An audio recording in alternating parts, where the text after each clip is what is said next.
al tío Antonio mirando a su Yolanda. No me digáis. Si es que somos gente afortunada por tener esto en el gobierno, ¿eh? No me digáis que no. Pensad que se nos van pronto, así que se acabará el cachondeo. Bueno, cuando se acabe este gobierno vendrá otro, y lo bueno de los gobiernos es que nunca faltan. Entonces, pues nos hemos reído de este, pues pasaremos a reírnos del siguiente. En fin, ya que ayudan a nuestra costa, lo menos es que tengamos algo de cachondeo con ellos, ¿no? Bien, los sindicatos, el gobierno riega a los sindicatos con 56 millones en ayudas, un 60% más que Rajoy. Lo cuenta Borja Negrete y dice: los sindicatos viven bien con los gobiernos del PSOE. Esto es estrictamente cierto, ¿eh? Es un hecho objetivo que se puede constatar en el Boletín Oficial del Estado. La llegada de Pedro Sánchez a la Moncloa ha disparado las subvenciones que reciben comisiones y UGT, los principales sindicatos de clase de nuestro país. En esta misma semana, el Consejo de Ministros volvía a aprobar una subvención de 17 millones de euros para las organizaciones sindicales. Se trata de la misma cifra récord que concedieron el año pasado y que supone duplicar lo que se daba en ayudas a este sector en el gobierno de Mariano Rajoy, que fueron 8,8 millones. En los 4 años de gobierno del PSOE y Podemos, se han pagado a los sindicatos 56 millones y medio de euros del erario público, 21 millones y medio más que los últimos 4 años de Rajoy en Moncloa. El gobierno rubrica de esta manera una de las facturas más altas en ayudas sindicales de la historia de la democracia. Supone un incremento del 60% respecto a lo que pagó en sus últimos 4 años el gobierno del PP, cuando se concedieron un total de 35,2 millones de euros. Con todo, y con ello, el actual Ejecutivo es superado por el gobierno de José Luis Rodríguez Zapatero, que en sus últimos 4 años de legislatura, crisis económica mediante, concedió la friolera de 60 millones de euros a este colectivo, como ha podido comprobar este diario. Ojo, y 60 millones de euros eran más en 2007 que ahora, ¿eh? Que la inflación, bueno, lo del último año ha sido tremendo, pero vamos, la inflación poquito a poquito ha ido devastando el valor del euro. Los 17 millones de euros que Sánchez y la ministra de Trabajo, Yolanda Díaz, han dado a los sindicatos supone un incremento del 91% respecto a los 8.800.000 euros que Mariano Rajoy les concedió en su último año de mandato. En 2021, Pedro Sánchez ya había incrementado las subvenciones para sindicatos, alcanzando los 13.883.000 euros, es decir, 5 millones de euros más que los que percibían cuando en el Ministerio de Trabajo, en aquellos tiempos de Empleo y Seguridad Social, lideraba Fátima Báñez. Bueno, aquí han metido un grafiquito que se ve claro, pero además muy claro. Ahí tenemos, Zapatero les estaba enchufando de promedio, lo vemos ahí, como veis, entre 15 y 16 millones de euros. ¿Vale? Ya está. Caen de golpe. Esto fue en 2011, el último año. Ya en 2012 estaba Rajoy, 11 millones. En 2013, 8 millones. Ahí hubo un recorte, efectivamente. Ahí hubo un recorte. Y ahí se mantuvo en unos 8 millones de euros hasta 2000. Pues mira, hasta 2020. A partir de aquí, tío Antonio se empieza a ver en problemas y dice nada, porque tío Antonio no olvidéis que llega en 2018. Pero bueno, su primer año completo fue 2019. Ahí se mantiene, más o menos, 8 millones y pico, pero ya a partir de 2020 dice, esto se ha acabado. Aquí va a haber problemas, así que vamos a subir, ¡pum! 2021, 13.883.000. 2022, 17 millones. 2023, otros 17 millones. Como se ha señalado con anterioridad, Zapatero pagaba alrededor de 15 millones anuales a los sindicatos. La llegada de Rajoy a Moncloa serviría para reducir este gasto en un 20%, pasando de los 11 millones del último año de Zapatero a los 8,8 millones. En fin, ya sabéis, como dice el anuncio del gobierno, no es magia, son tus impuestos. Pues eso. Durante sus 2 legislaturas, esta cifra no varió. Y también se mantuvo en el gobierno en funciones de Sánchez y en su primer año al frente del Ejecutivo en manos de Unidas Podemos. Desde 2007 los sindicatos han recibido 207 millones en ayudas públicas del Estado. No obstante, los sindicatos españoles llevan 40 años recibiendo subvenciones de los sucesivos gobiernos. Hay que remontarse a 1982 para hallar el origen de las mismas. Gobernaba Leopoldo Calvo Sotelo y la democracia española había sobrevivido al intento golpista de Antonio Tejero. Unión de Centro Democrático, a través del Acuerdo Nacional de Empleo, concedió en 1983 890 millones, pero de pesetas, no de euros, a las organizaciones sindicales. El pistoletazo de salida a 4 décadas de flujo constante de capital desde las arcas estatales a las cuentas bancarias de los sindicatos. Los más beneficiados son UGT y comisiones, ya que debido a una sentencia del Tribunal Constitucional del 85, se estableció que estos sindicatos recibieran el 75% de esta partida. Al margen de estas subvenciones, Los principales sindicatos reciben dinero público por otras vías. El año pasado, la ministra de Trabajo, Yolanda Díaz, formalizaba un contrato por más de 4,5 millones de euros para reformar la sede de UGT en Madrid. En los pliegos del proyecto, adelantados por Voz Populi, se explicaba que el edificio estaba en condiciones lamentables y que se necesitaba actuar tanto en los conductos de climatización como en la carpintería. Pues no será porque les falta dinero, con todo lo que sacan al año, solo en subvenciones, para que tuviesen la sede en un estado, pues eso, tan lamentable, ¿no? Trabajo argumentó entonces que estaba en riesgo la salud de los sindicalistas que ejercen su labor en el interior. Pues que se hubieran acercado a la marisquería, ya que monten la oficina allí.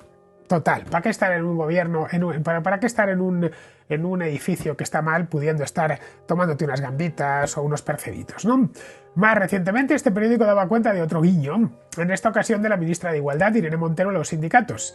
Sin hacer ruido, vía contrato menor, este ministro ha pagado 18.000 euros, que es lo que no tienen que hacer concurso ni nada que se le parezca, a la Fundación Primero de Mayo, que pertenece a Comisiones Obreras, para realizar un estudio sobre feminismo sindical.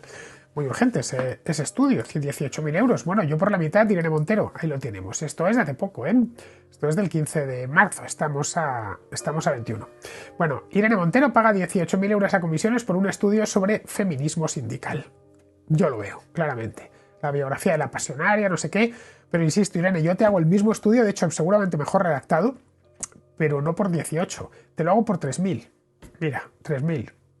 3.000 sin IVA, pago yo el IVA aparte. Para que veas si soy competitivo. Pero nada, se lo han...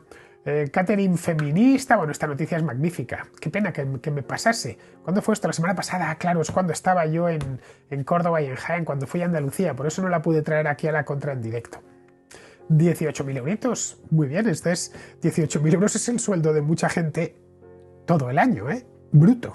No lo olvidemos, que aquí hablamos de 18.000 euros, es un sueldo, pues un sueldo mínimo. Pero un sueldo que gana gente, 18.000 euros al año. Y se lo gastaron en un estudio sobre feminismo sindical. Si es que se ríen en nuestra cara. Es alucinante. Bueno, volviendo con el tema este de los sindicatos. A ver. A mí me parece muy bien que haya sindicatos. Magnífico, es una asociación libre, voluntaria, privada. Sí, que haya sindicatos de todo, no solo UGT y comisiones, sino sindicatos de cualquier cosa. Sindicatos, bueno, no de actividades ilegales. Ayer estuve en un vídeo que me invitaron un partido nuevo que ha nacido en Cataluña, que fue un directo, que se llama Valents. Y bueno, estuve hablando con un par de... con un tipo que se llama Albert y el otro Miguel. Bueno, estuvimos hablando un poco sobre Barcelona y me contaba Albert que había... Albert Guibernau, que se ha montado un sindicato en Barcelona de manteros. Claro, no puede haber un sindicato de manteros porque es una actividad ilegal. No sé cómo se hace sindicato de traficantes de órganos o sindicato de narcotraficantes o algo así. No puede haber una... O de carteristas. No puedes tener un sindicato de una actividad ilegal. Bueno, puede haber un sindicato, digamos... informal, ¿no? Ya sabéis que también se le llamaba a la mafia en Estados Unidos el sindicato del crimen, pero no un sindicato formal. Pero de cualquier profesión legal es bueno que haya sindicatos, que los periodistas, por ejemplo, se sindiquen, que los ebanistas, que los ferroviarios, que todo el mundo, que los pilotos de aerolíneas, que los abogados, que los arquitectos, e incluso sindicatos de clase, los obreros del mundo. Pues nos vamos a montar un sindicato que se llame a sí mismo, Comisiones Obreras. Pero es que estas cosas se lo tienen que pagar ellos, como yo me pago mis cosas privadas. Es decir, si yo quiero montar no sé, si yo me hago que no es el caso, pero no lo he hecho, pero si lo hiciese, me hago de la Asociación de Amigos del Ferrocarril de Madrid, que por cierto tienen unas iniciativas magníficas, los ves a veces en la estación de Delicias, en el Museo del Ferrocarril, y tienen creo que hasta un tren y todo, un tren antiguo por el que dan vueltas y hacen viajes. Bueno, pues yo me apunto a eso y pagaría mi cuota religiosamente. Como pago mi cuota de cualquier cosa en la que participo. Si yo me hago socio de un club, pues pago la cuota del club para ir a jugar al tenis o lo que sea. Pues en este caso lo mismo, un sindicato de calvos. Vamos a hacer un sindicato de calvos. Bueno, Sergio y yo, por supuesto, iríamos de cabeza, pero pagaríamos nuestra cuota. Yo esto de que haya que enchufarles dinero es que no lo entiendo. Dinero de los demás, quiero decir. Dinero del contribuyente, no es que cumplimos una función social, todos las asociaciones cumplen una función social, es tan importante Comisiones Obreras como cualquier otro sindicato. No, pero es que somos más grandes, no, tampoco son mucho más grandes, si es que tienen algunas tasas de afiliación muy bajas que persuadan a los trabajadores de afiliarse, y una vez estén afiliados que les cobren su cuota religiosamente o que les vendan servicios, qué sé yo, de asesoría, de tal, bueno, que se los den a cambio de la cuota, ¿no? Pero bueno, que puedan además venderles una serie de servicios. Pero no, la Asociación de la Prensa de Madrid, pues lo mismo, tú te afilias si quieres y si no quieres, y a cambio pues tienes una serie de, bueno, pues de ventajas. Antiguamente no sé si seguirá un seguro médico y cosas así. Pero pagas tu cuota, no vas a pedirle dinero al Estado, ¿por qué? Pero nada, esto no solo, y fijaos que en la última crisis se dijo, ¿por qué dar dinero a los sindicatos? Idem con las organizaciones empresariales, las COEs, las CEPIMES y cosas así, lo mismo. No tienen por qué, si unos empresarios se federan o se asocian, que se paguen lo suyo, como las patronales, ¿no? Hay un montón de asociaciones patronales por sector. Yo en mis tiempos de periodista económico recuerdo que iba a las ruedas de prensa, que daban muchas de ellas, y estaba allí el jefe de la patronal, que era un tipo, generalmente solían ser tipos encantadores y de trato muy agradable, porque tenían que vender lo suyo, obviamente, y atendían con mucha educación a todos los periodistas. Bueno, pero las mantenían las empresas de ese sector, las de electrónica de consumo, la de las eléctricas, la de tal, todo. La del transporte por carretera, había hasta una patronal de transporte de mercancías por ferrocarril, recuerdo. Y organizaban sus cosas, presentaban sus estudios, había alguna de motos. La de motos se llamaba ANESDOR, que era lo de la Asociación Nacional de Vehículos de Dos Ruedas o algo así. Hay un montón de ellas, pero te lo pagas tú. Ya está. No pasa nada. Y si es que entonces no nos llega, pues no nos llega, ¿qué le vamos a hacer? Igual es que no tiene mucho sentido. Pero de ahí que tengamos que estar financiando asociaciones privadas, porque tanto UGT como Comisiones Obreras son asociaciones privadas de unos tipos, de sus asociados, ¿no? No termino yo de ver, sinceramente lo digo, el sentido. Pero bueno, como veis, basta que llega la PSOE al poder y automáticamente bueno, en este caso, además, más que duplican. Pasamos de unos 15 millones de euros a, sí, entre 15 y 16 millones, ahí lo tenemos, a que bajase a 8 y pico. Y automáticamente vuelven estos al poder y es que, caray, es que se lo han disparado.